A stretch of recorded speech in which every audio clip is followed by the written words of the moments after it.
What's up, Titans fans, and welcome to another edition of Titans Global Podcast. I am your host, Maximus Titan Fan, and if you'll notice tonight, I'm actually doing this solo. Link had some technical difficulties. He's just moving into a new house, and he doesn't have his internet yet. So we tried to do it by his mobile, and that wasn't working. So I need you guys' help. I need you guys in the comments section. I need you, kind of helping me out, man. I need you to be my co-host. Um, Also, obviously, you know, if you want to support us, the best way to do that is go on YouTube. If you haven't already, subscribe to the channel, like your videos, share, get notified. That way you don't miss any of our live content. Also, I'm a new journalist on Stadium Writer, or excuse me, Stadium Rant. .com. Got a few articles out already, and I've got one coming out either tomorrow or Wednesday also. So check me out on Stadium Rant if you haven't. So let's get to the show. Today we're talking about roster predictions. And obviously, I'm going to start with the easiest one, quarterback. It's easy, right? I mean, it better be Will Levis starting, and then, Mason's going to be the backup. I don't think there's any kind of actual real competition there between him and Malik. I'm not dissing Malik or anything. I'm just saying Mason Rudolph is more of a Will Levis esque type quarterback than he is. That's all I'm saying. And they wouldn't want to change their offense. Is exactly the reason they went out and got Tony Pollard instead of a big thumper. So it makes sense to me that, Malik Willis is a emergency third quarterback that doesn't actually count against our roster. So we keep two quarterbacks. And we'll move on. Hydrate first. Foamy apple juice. Anyway, uh running backs. Running backs is pretty easy. Again, the two starters anyway. They're going to be Tony Pollard and Tajay Spears, my newest favorite Titan. Young dudes just, I mean, he just runs hard, catches the ball well out of the backfield, makes people miss more than once. I don't know. I just like Tajay Spears a lot. I think he's going to be the clear number one by the end of the season. I think Tony Pollard might be kind of irritated at his Titans by the end of the season. I don't think he's going to get near as many snaps as he wants. After that, it gets a little iffy. We got Julius Chestnut, which does not move the needle for me. He did some return duties last year, but I just don't see it, man. You don't need a big thumper returning the ball like Hassan Haskins too. He's just a return guy. Or a gunner on punts. He's not really the running back we're looking for. Especially if you want to keep with that change of pace back, just like you've got, Pollard and Spears. You want another back that's very much like them. So the only two backs we got in our squad right now like that is Dylan Johnson and Jabari Small. I think both these guys could end up contributing, especially on special teams. I like Jabari Small's chances just a little bit better. Maybe that's just because I'm not a UT guy. I'm a Georgia guy, but I live in UT country.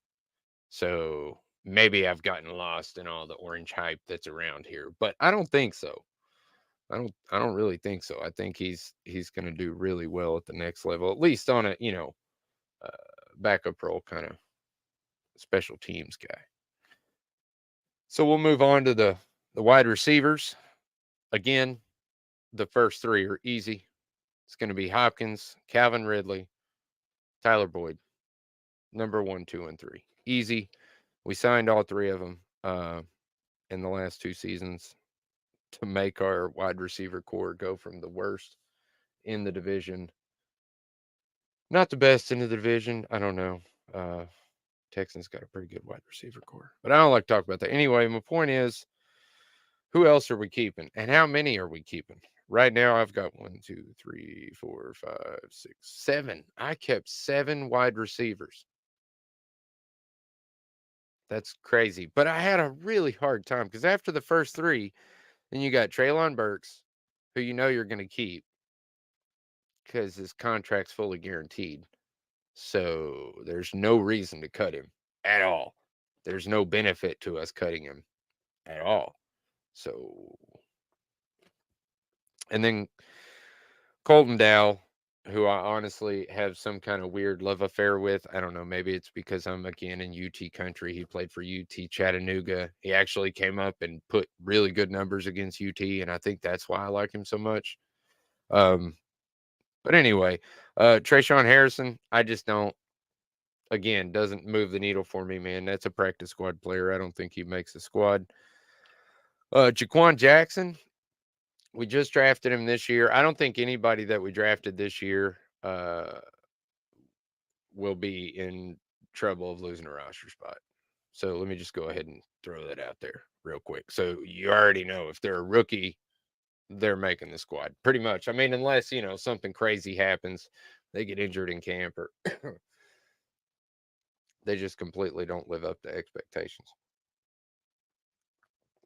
Then you never know. But anyway, moving on. Jaquan Jackson.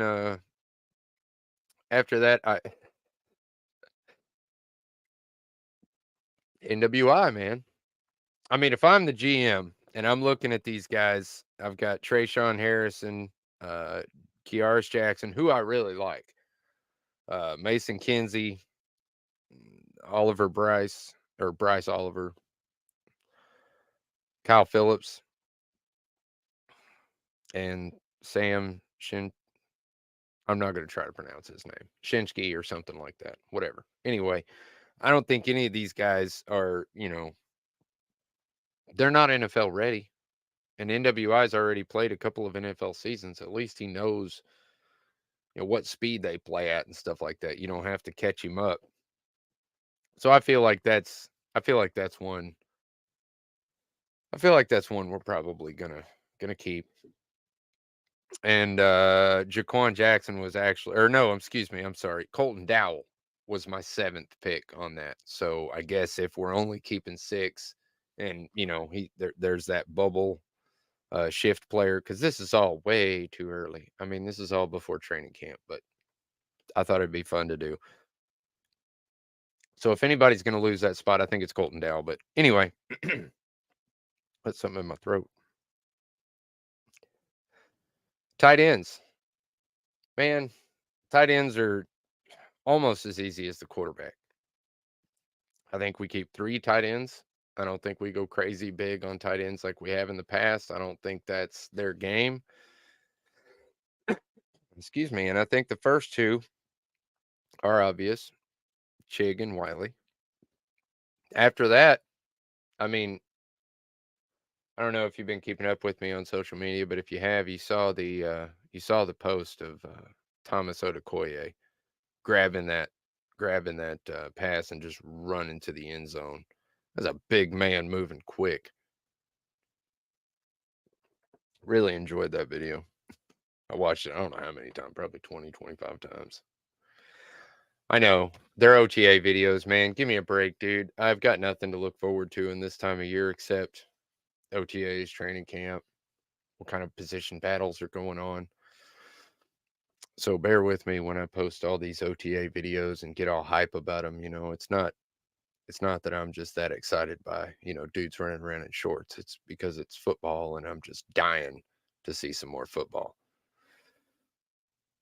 Center, it shouldn't even really be a conversation. I mean, Kush is going to start, so there's no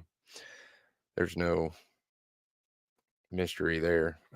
They have the backup center listed as David Brunskill, which I find that interesting.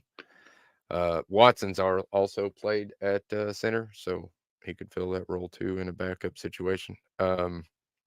Moving to guards,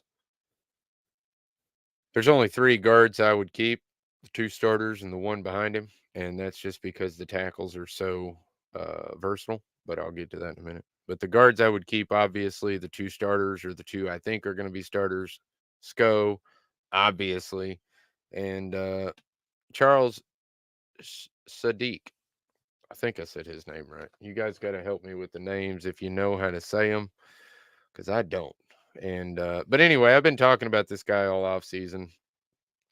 He's making a name for himself. I really feel like he's going to start at right guard, possibly start at right tackle, even though he's listed as a guard. He does have kind of short arms, but I just feel like he's got a lot of power and a lot of lower strength. And if Petit Ferrer doesn't, shape up by the time training camp's over, he might lose. I don't know if he'll lose his roster spot, but he might lose his starting spot. Sorry. The third guard that I would keep is Andrew Repsich. And that's just because he did really well last year when he came into service for us. A couple games, came in for a few plays, played really well. He's a big dude too, 6'6", 318, big dude. He's only been in the league 1 year, so he's still young. I feel like he's a good fit, but as a backup role, he might not ever even see the action this year. So, especially with the versatile tackles that I want to keep. Um, only kept 5 tackles. Now that I'm looking at this, I feel like I'm a little short on offensive linemen. But anywho, J.C. Latham, obviously starter left side. Nicholas Petit Ferrer, probably going to be starter on the right side. We got Dylan Radens, who I feel like is a great backup. Maybe push for that starting role in the right guard or right tackle position. Leroy Watson, keeping him just because he's super versatile. Callahan loves him, which you know my thoughts on that. If Callahan likes you, you're probably getting a roster spot. And the other one I'm going to keep is John Ajoku. Ajoku, I think is how you say his name. Anyway, John Ajoku, man, he did a really good job. Really big dude again. 6'5", 309. I mean, he's not gigantic, but he's large. And he moves really well for a big man. So I feel like he would do well in our system. I don't know. Again, all pre-training camps. The only thing I really got to go off of is OTAs and mini camp, which a lot of these players weren't at. So, a lot can change in between now and the end of training camp. But like I said, I just thought it would be kind of fun to look at early. Long snap, obviously, there's no question there. I was so happy they re-signed Morgan Cox. That's one of my biggest signings of the offseason. I was super thrilled. And basically just because, the guy's doing a stellar job. So until he starts to wane off, I say just keep re-signing that guy because I don't know if y'all remember, but we didn't have great luck with our long snappers for a couple of years, and then we got Morgan Cox, fixed all that. So I'm a huge Morgan Cox fan. Let's just keep him rolling. Nick Folk. I said earlier in the offseason, again in my Stadium Rant, one of my Stadium Rant articles, if you read it, that Braden Narvosen, I don't know how you say his name. Anyway, the kid from North Carolina State, I really feel like he could actually give him some competition. The kid is really consistent and clutch, but his leg's a little short. And that's my only knock on Folk is his leg is a little short. But other than that, he nailed it last year. He was really clutch last year. So I feel like Nick Folk is probably, slam dunk for making the roster. Um, moving on to the defensive side of the ball. Y'all can comment anytime you want. It's cool. It's open. Defensive lineman, obvious. Simmons and Sweat. Not even going to really talk about it. I feel like Sweat's a starter.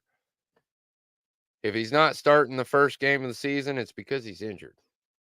Even if he doesn't come to training camp and all that stuff, I still feel like he starts regardless. He's a big man that pushes people around. I don't think you need a whole lot of training at that. But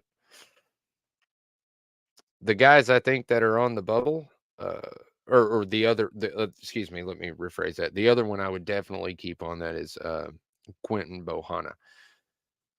A few times we called on him last year. He showed up big time in the game. So excited about that guy. Plus he's 6'4", 360 pounds. The dude is a monster and he moves really fast. So again, Sebastian Joseph Day. who supposedly dropped the day in the offseason and then picked it back up. So Sebastian Joseph Day, I believe he stays. Again, called on him a few times last season, performed really well. One of the few people on the team that performed really well. Another one is TK McClendon. I think he did a really good job, but again, he's one of those bubble players that if you feel like you need a little bit more offensive line help or you want some more depth there, you just scratch him off the roster, grab another offensive lineman, and move on. But he's kind of interchangeable. Although again, I really like him. Y'all don't understand, man. This was one of the hardest exercises I've done so far this season. The draft was tough, but cutting these guys down to 53 was insanely tough because some of these, especially the wide receivers like Kiaris Jackson, Kyle Phillips, I really wanted to keep both those guys. But I mean, you can't go with 9 wide receivers in the regular season. Anyway, linebackers. Good grief. We got a lot of linebackers. Of course, this includes, outside linebackers who are really pass rushers mostly. But I digress. Obvious ones: Arden Key, Harold Landry, Kenneth Murray Jr., Rashad Weaver. The other ones I think we'll keep around. Obviously, Cedric Gray, I think we'll keep. I said all the rookies we're going to keep, so Jalen Harrell gets in there. Jack Gibbons gets in there. I feel like Doc Gibby, he might be the green dot. I don't know. It looks like it's going to be either him or Cedric Gray, so that'll be interesting to watch. And James Williams, the rookie that converted from safety to. Sorry, I can't read and talk at the same time. I think we should resign Variable, but not to coach to rotate. I tell you what, as poor as our linebacker core is this year, we might be able to use him. Otis Reese is the other man I think we keep. If there's one like bubble player, man, that's so hard to pick one of those as a bubble player. All those guys I think are pretty much locks for the roster, unless, like I said, they get hurt or something like that. I feel like all these guys, maybe Rashad Weaver. I don't know. I really feel like he impressed early in OTAs and minicamp. I feel like he did a really good job, but we'll move on to the cornerbacks. Hang on just a second. It's important to hydrate. It's very hot and humid here in Tennessee. If you live here, you know what I'm talking about. It's important to hydrate. So anyway, cornerbacks. Obvious, again, Sneed, McCreary, Cheeto. I shouldn't have to say these. Jarvis Brownlee Jr. Again, I said all the rookies were going to make it, so that's a given. And I really feel like Gabe Judy could probably make it. I know, again, maybe it's just because I'm in Orange Country, but he really did seem to impress in OTAs. And if he keeps that going, especially into preseason, I feel like, especially where this team is headed towards having excellent cornerback coverage and depth at that position, I feel like that is one that we would retain. Excuse me. The big names that I don't think we retain from this season: Trey Avery, Caleb Farley. Man, and he might get on the roster just because of his contract, but I don't know, man. As much as I had to cut this down, I really don't feel like if they do keep him, I'll say this, if they do keep him, I think they intend to use him more as a safety than a cornerback. But I mean, what is he? Depth? He hasn't seen a football field in 4 years. Not saying anything bad about the dude. I know he's been through a lot of turmoil and personal problems, but I'm talking about strictly on the football field. On the football field, he hasn't done anything. He's been injured pretty much since he got drafted. Actually, before that. So I don't really have high hopes of keeping him. Eric Garrer, I think that's another one that we all have kind of grown to know. I don't think he sticks around. Anthony Kendall.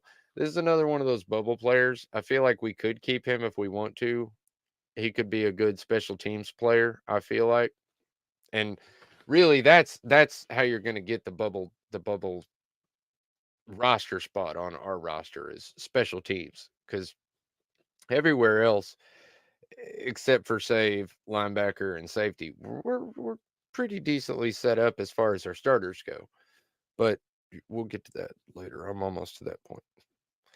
Safeties, obviously, Amani Hooker is going to be our strong safety, free safety. I don't know. I view him more as a free safety. I think a strong safety is more like Elijah Molden, and I think he'll probably get the starter position because it already looks like he is. Even though Justin Simmons is still out there on the market, I just don't see him at this point. If they haven't got him by training camp, then this is who we're rolling with into the season. And I feel like Elijah Molden is the best of a bad situation. Safety is definitely our biggest hole on the team. A lot of people talk about linebacker, but it's really not. Linebacker, you might be able to squeeze some extra people in there. That's fine, but the safeties are just. 'Cause I mean, what happens if Molden goes down? Then we get Mike Brown or Shaheem Carter. Matthew Jackson. I mean,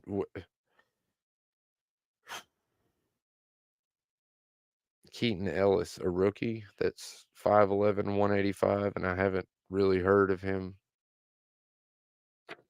So those are my picks for the safeties. There's 4, 2 starters, 2 backups.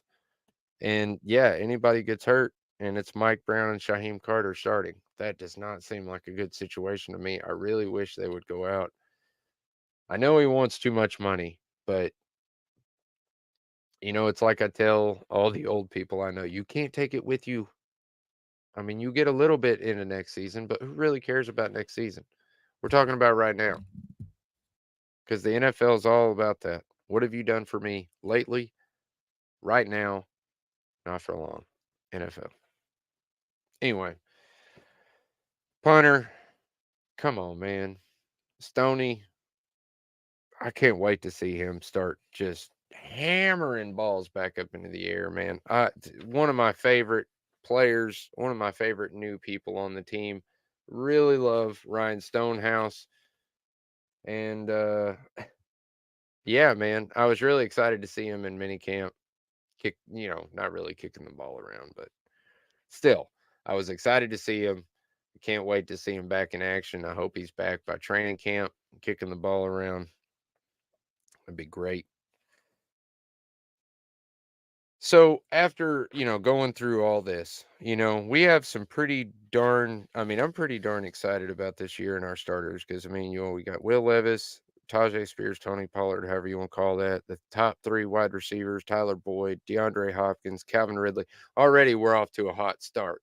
We are way better already than last season. What's up, Hugo? Nice to see you, bro. So anyway, yeah, tight ends, again, Chig, he's a decent he's a decent tight end. I think Josh Wiley's the one who kind of breaks out this season. Chig maybe could break out a little bit, but he's more of a flat center field catcher.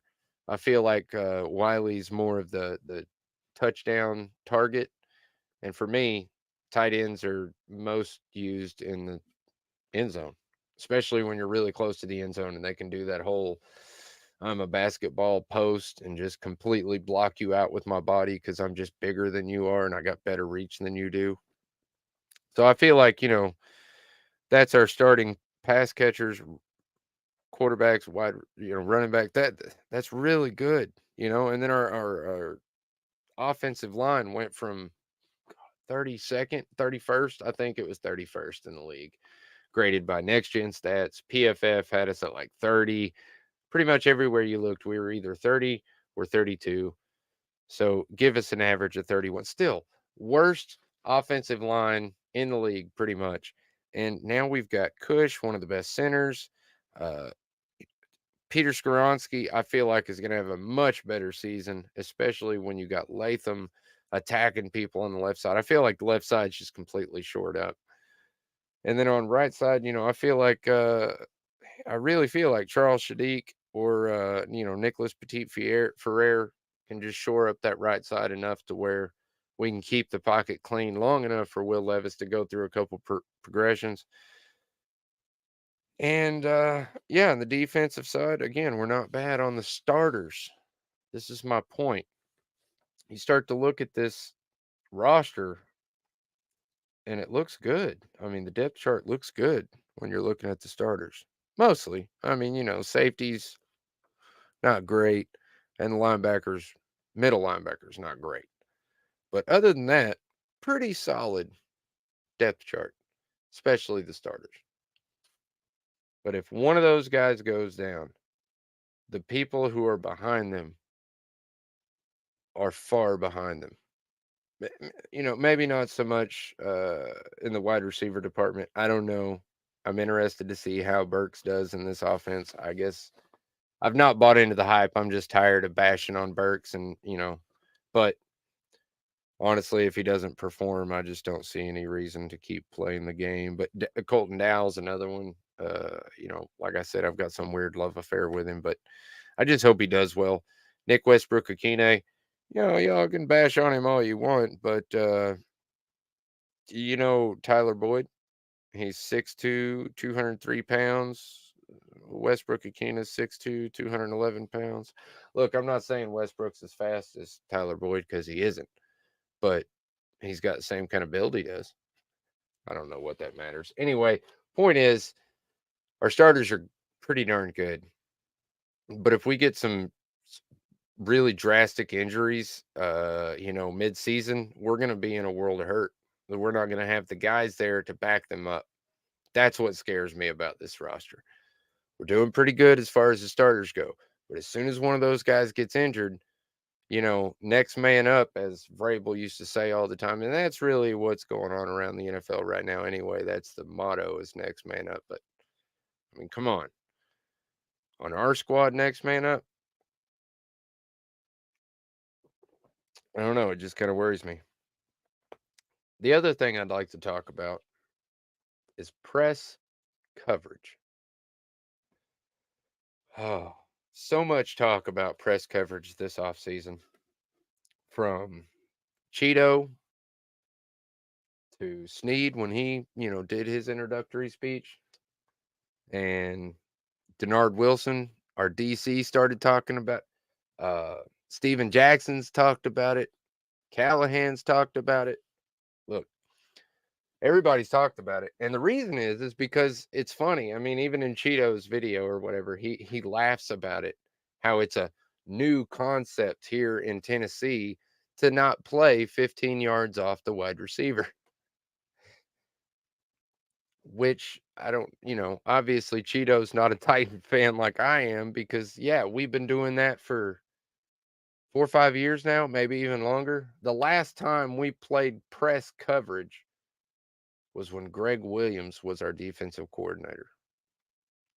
Jim Schwartz used to do it too, but even Schwartz had a problem with, especially towards the end of the game. I always used to hate it, man. Right at the end of the game, they'd start pulling those cornerbacks back, and you'd see them 10, 15 yards, off the quarterback. Just no need for that, man. Why are you giving them that free yardage? Not only that, you're giving them a free release, you know? And if you watch Snead's game, he's one of the most physical cornerbacks in the NFL. Uh, I don't know if you guys keep up with PFF, but if you watch me, I don't really like PFF for trying to find talent, but it's good for validating talent. And PFF graded Snead, I think, is the third most physical receiver off the line of scrimmage, which to me is fantastic, because that just means you're not given that free release. There's another video that caught my eye this weekend, or excuse me, this week, of Chad Johnson, Ocho Cinco, excuse me. Ocho Cinco, I mean, watch his release. Just it was a nothing but a highlight video of his releases and how most of the time within the first 5 yards he would juke people out of their shoes, which to me just shows what made him a great wide receiver. Yeah, I mean, you can be great, stop on a dime, cut in, do all that kind of stuff. That's fantastic. Big body, but to break that line of scrimmage and to get away scot free without being touched, that's what we're talking about. And it's something the Titans have been doing, like I said, 5, 6 years, 7, 8. I don't know. It's been a long time. I'd have to look and see when Wilson, or excuse me, not Wilson. Williams was our defensive coordinator last, because he was the last one that used press coverage. And I'm so excited to finally see press coverage. No more free releases. No more free releases. So, I'm sorry to all the fantasy football players out there that just look at the number one wide receiver on a team going against the Titans or tight end. Sometimes, in the past we've had really, really bad luck trying to block the tight end or cover the tight end for that matter. And I don't think it's going to get any better this year with the safeties that we have right now. So, yeah, there it is. Roster predictions went kind of fast tonight, because I didn't really have a lot to talk about or a lot to bounce off. It's crazy how hard this show is to do by yourself, as it is opposed to having somebody you can chit chat back and forth with and get their ideas as well. I think TB will be the guy we can count on. Phillips has to be a good depth plug guy. Yeah, I mean, I'll be honest with you, man. I, I have a hard time counting on Treylon Burks, Hugo, and that's why I'm so upset with him. Is because I really felt like last season, when he stayed in Tennessee most of the offseason, pretty much acclimated himself to our weather, came into camp looking just at his best. I mean, Treylon Burks has a round face, and if you heard or if you saw my comment on Twitter about him being out of shape when he came into camp this year, it's based on the face. That's all it's based on, man. He's got a really round face. But last season, if you look at the pictures from last season, especially the one where he's standing next to the pilot that brought him into training camp, homeboy's jawline, you can actually see his jawline, which excited me because I was like, finally, he's in great shape. He can breathe. Let's see what he can do. This is his year. It's his breakout year. I expected him to be right next to Hopkins, getting close to 1,000 yards, maybe 800. And I don't want to go through that again this year. Same with Phillips. I really expected Phillips to break out in year 2. Uh, but it was more of the same. He just got hurt. He couldn't. I mean, Phillips' main. I mean, he's decent as a wide receiver, and he probably could play in the slot really well just because he's shifty and he can cut on a dime. But he's tiny. He's like 5'10". Hang on just a second. Okay, 5'11", 189 pounds. That's not much bigger than I am. He's got like 25 pounds on me. That's it. I'm a small dude, man. I'll just be honest with you. I live in East Tennessee around a bunch of corn-fed mountain folk. Trust me, I'm a small dude. I mean, I'm average in the United States, but I'm small for around here. And that's a small dude, especially for the NFL, man. I can tell you right now, I could not take those hits. Even in my heyday, I couldn't take NFL size hits every week. No way. No way. I mean, that's why I love the sport, because it's a gladiator sport and you have to give up your body and all. I mean, it's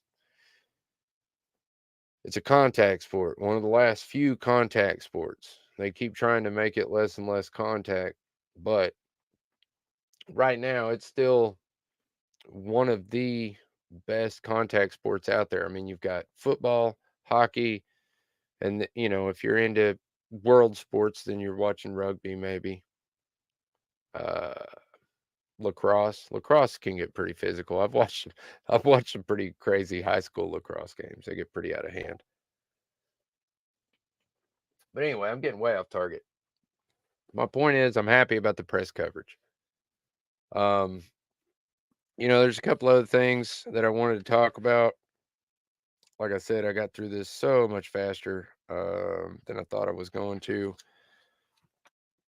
I think I've already said it once, but if you didn't hear me, I'll say it again. Tyjae Spears will be the clear-cut number one running back by the end of the season. I think it'll be midway through the season. We'll know. It'll be bluntly obvious. I feel like he'll have at least a yard average per carry more than Tony Pollard. I don't think there's going to be, like I said, I feel like Tony Pollard's going to be kind of irritated at us by the end of the season because he's not getting his carries or his touches, however you want to say it. Green Bay was winning DBs to play tight on the line. Yes, man. Yes, absolutely. Especially in the end of the game, man. We play 10, 15 yards off. Oh my God. Just give them a free release right in the backfield and then expect our cornerbacks to keep up with them. We had trash cornerbacks even then. They're not going to keep up with people. Come on, man. Come on, man. That's what killed me, dude. That's what absolutely killed me last year about Vrabel. I don't want to get on a big Vrabel kick, but he's a defensively minded coach. Our defense was one of the saddest in the NFL last year. It was terrible. And our secondary has been a laughing joke for the last 3 seasons in a row, maybe more. Maybe more. Um, I'd have to get back on there and look at some of the old stuff, but I feel like it's been a problem for a while. I don't feel like this is something new, but I feel like Callahan come in his first year and said, "You know what? We're not doing it that way. We're playing to pass the ball. We're playing to stop the pass, not the run. Nobody plays with the run anymore. This is 2024, not 1994. Even in 94, you still had Aiken and Joe Montana blowing. They were on the forefront. That's why they won so many Super Bowls because they were ahead of everybody else, chucking the ball downfield. They had decent runners, good runners. Yeah, I'm not going to take that away from them, but come on. NFL is about making quick points and stopping the other team from doing the same thing. I mean, it really is. That's what irritated me about the Titans so much is the chunk plays, man. You get these chunk plays, one good chunk play, and you could beat the Titans because all we were trying to do was just, stay in the game until the fourth quarter, hold out because, all we need is that one play to make it. And it was just always that one play that would destroy us. I don't believe it's a bad idea for us to line up. Yes. Yes, it is. And I was watching some old school footage the other day, like really old school footage. I don't know if y'all been keeping up with me on Facebook and Twitter, but if you don't, you should follow Maximus Titan Fan, man. I'm counting down the days until the regular season starts for the Titans using Titans jersey numbers. And if nothing else, it's really cool just to see the old school Titans that I brought up. I did Derek Mason for 85. 84 was Corey Davis.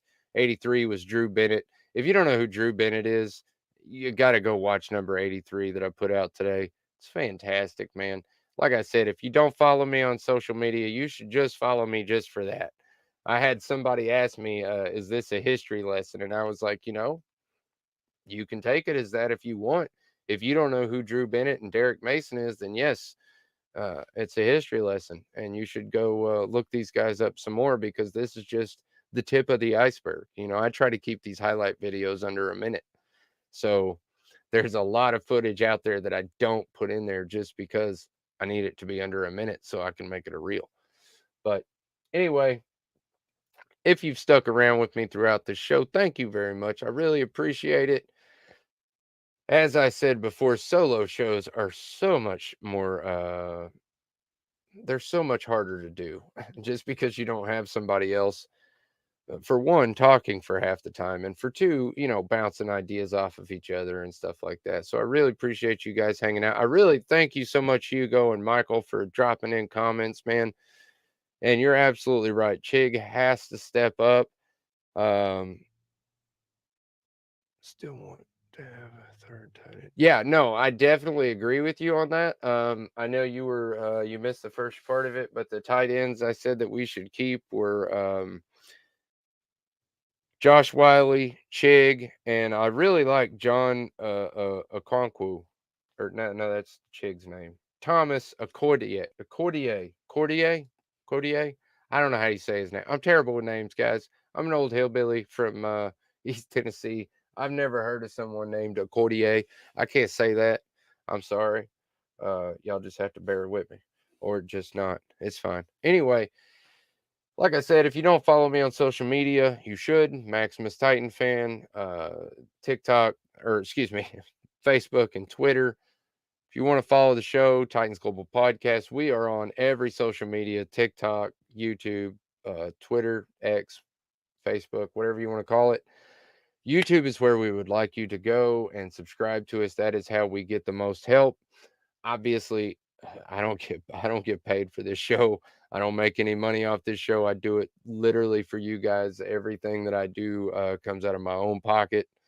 I hope one day that maybe the show can pay for itself, which is why I try to promote it as much as I can so that I can keep doing this stuff for you guys, because I honestly love it.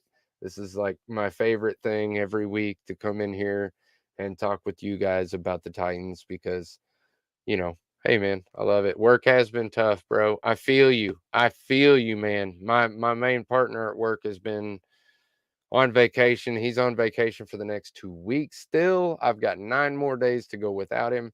I'm putting in a lot of extra time at work right now, which also kind of is why the show wasn't as informative as it usually is. I apologize about that. But you know what? You take what you can get sometimes. Again, if you stayed with me through this whole thing, thank you so much. We love you. We love our supporters out there. Hugo, there's been a few that I've been wanting to mention. Donna Cope Watson, thank you so much. Amy, I can't remember your last name right now. I'm sorry. I should have had a list of these. I really wanted to name them off. I'm going to next week. You guys who put in the effort for me, the top fans on Titans Global Podcast and Maximus Titan Fan, I thank you so much for everything that y'all do. Until next week, and Link is back and everything's back. And I think we got Titan Rossi back next week. So definitely tune into that show. But until then, tighten up. Peace out. Much love.